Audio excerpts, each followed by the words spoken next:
Luc chapitre 8. Ensuite Jésus allait de ville en ville et de village en village, prêchant et annonçant la bonne nouvelle du royaume de Dieu. Et les 12 étaient avec lui, ainsi que quelques femmes qui avaient été délivrées d'esprits malins et de maladies, savoir Marie appelée Magdeleine, de laquelle il était sorti 7 démons, et Jeanne, femme de Chouza, intendant d'Hérode, et Suzanne, et plusieurs autres, qui l'assistaient de leurs biens. Or, comme une grande foule de peuple s'assemblait, et que plusieurs venaient à lui de toutes les villes, il leur dit en parabole. Un semeur sortit pour semer sa semence, et en semant, une partie du grain tomba le long du chemin, et elle fut foulée, et les oiseaux du ciel la mangèrent toute. Et une autre partie tomba sur un endroit pierreux, et quand elle fut levée, elle sécha, parce qu'elle n'avait point d'humidité. Et une autre partie tomba parmi les épines, et les épines levèrent avec le grain et l'étouffèrent.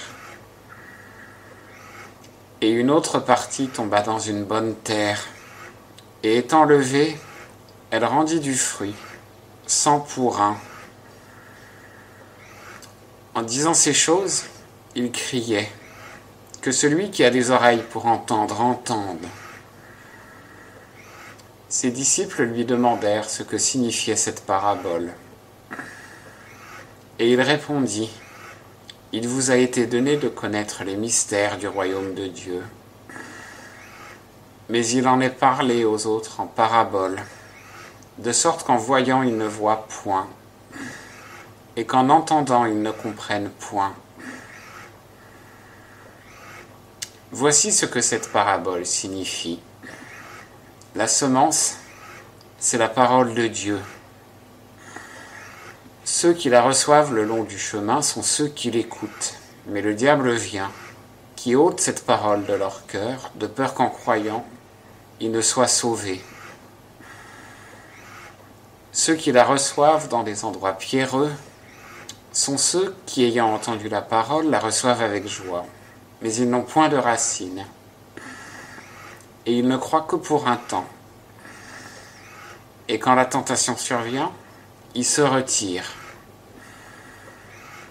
Et ce qui est tombé parmi les épines, ce sont ceux qui ont entendu la parole, mais qui, s'en allant, la laissent étouffer par les inquiétudes, par les richesses et par les voluptés de cette vie, de sorte qu'ils ne portent point de fruits qui viennent à maturité.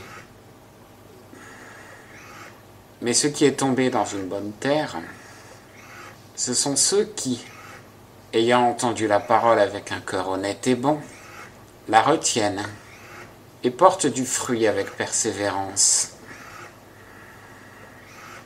Personne, après avoir allumé une lampe, ne la couvre d'un vaisseau, ni ne la met sous le lit, mais il la met sur un chandelier, afin que ceux qui entrent voient la lumière.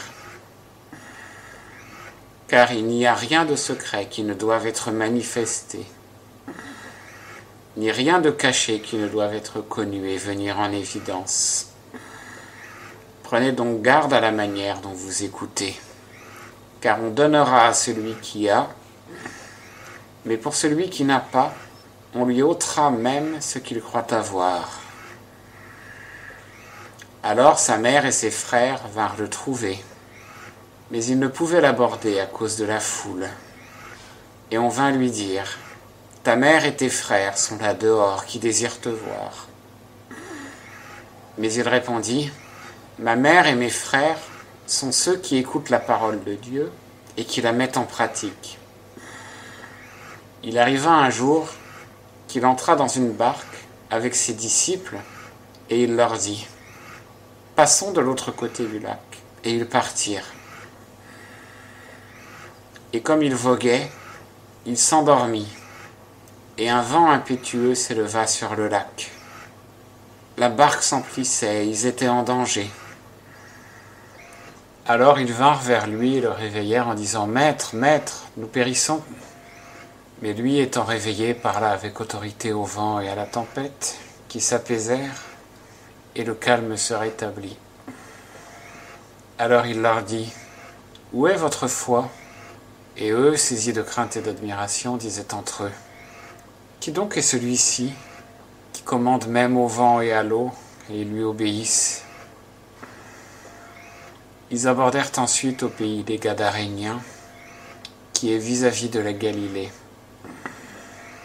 Et quand Jésus fut descendu à terre, il vint au-devant de lui un homme de cette ville-là, qui était possédé des démons depuis longtemps. Il ne portait point d'habit, et il ne demeurait point à la maison, mais il se tenait dans les sépulcres. Dès qu'il vit Jésus, il cria, et se jetant à ses pieds, il dit à haute voix, « Qu'y a-t-il entre moi et toi, Jésus, fils du Dieu très haut ? Je te prie, ne me tourmente point. » Car Jésus commandait à l'esprit immonde de sortir de cet homme, dont il s'était saisi depuis longtemps. On le liait de chaînes, et on le gardait avec des entraves. Mais il rompait ses liens, et il était emporté par le démon dans les déserts. Et Jésus lui demanda, « Comment t'appelles-tu » Et il répondit, « Légion », car plusieurs démons étaient entrés en lui. Et il le priait de ne leur pas commander d'aller dans l'abîme. Or, il y avait là un grand troupeau de pourceaux qui paissaient sur la montagne. Et il le priait qu'il leur permît d'entrer dans ces pourceaux. Et il le leur permit. Les démons étant donc sortis de cet homme, entrèrent dans les pourceaux, et le troupeau se précipita de ce lieu escarpé dans le lac, et fut noyé. Et ceux qui les paissaient, voyant ce qui était arrivé, s'enfuirent, et le racontèrent dans la ville et à la campagne. Alors les gens sortirent pour voir ce qui s'était passé, et étant venus vers Jésus, ils trouvèrent l'homme duquel les démons étaient sortis, assis aux pieds de Jésus, habillé dans son bon sens, et ils furent saisis de frayeur. Et ceux qui avaient vu ces choses leur racontèrent comment le démoniaque avait été délivré. Et tous ceux du pays des Gadaréniens le prièrent de se retirer de chez eux, car ils étaient saisis d'une grande crainte. Il entra donc dans la barque pour s'en retourner. Et l'homme duquel les démons étaient sortis le priait de lui permettre d'être avec lui. Mais Jésus le renvoya en disant « Retourne dans ta maison et raconte les grandes choses que Dieu t'a faites. » Il s'en alla donc, publiant par toute la ville tout ce que Jésus avait fait en sa faveur. Quand Jésus fut de retour, il fut reçu par une grande multitude, car tous l'attendaient. Et voici un homme nommé Jairus, qui était chef de la synagogue, vint, et se jetant aux pieds de Jésus, le pria de venir dans sa maison, parce qu'il avait une fille unique, d'environ 12 ans, qui se mourait. Et comme Jésus y allait, il était pressé par la foule. Alors une femme qui avait une perte de sang depuis 12 ans, et qui avait dépensé tout son bien en médecins sans avoir pu être guérie par aucun, s'approchant de lui par derrière, toucha le bord de son vêtement, et à l'instant, sa perte de sang s'arrêta. Et Jésus dit, « Qui m'a touché ?» Et comme tous le niaient, Pierre et ceux qui étaient avec lui dirent, « Maître, la foule t'environne et te presse, et tu dis, « Qui m'a touché ?» Mais Jésus dit, « Quelqu'un m'a touché, car j'ai senti qu'une vertu est sortie de moi. » Cette femme, voyant que cela ne lui avait point été caché, vint toute tremblante, et se jetant à ses pieds, elle déclara devant tout le peuple pour quel sujet elle l'avait touché et comment elle avait été guérie à l'instant.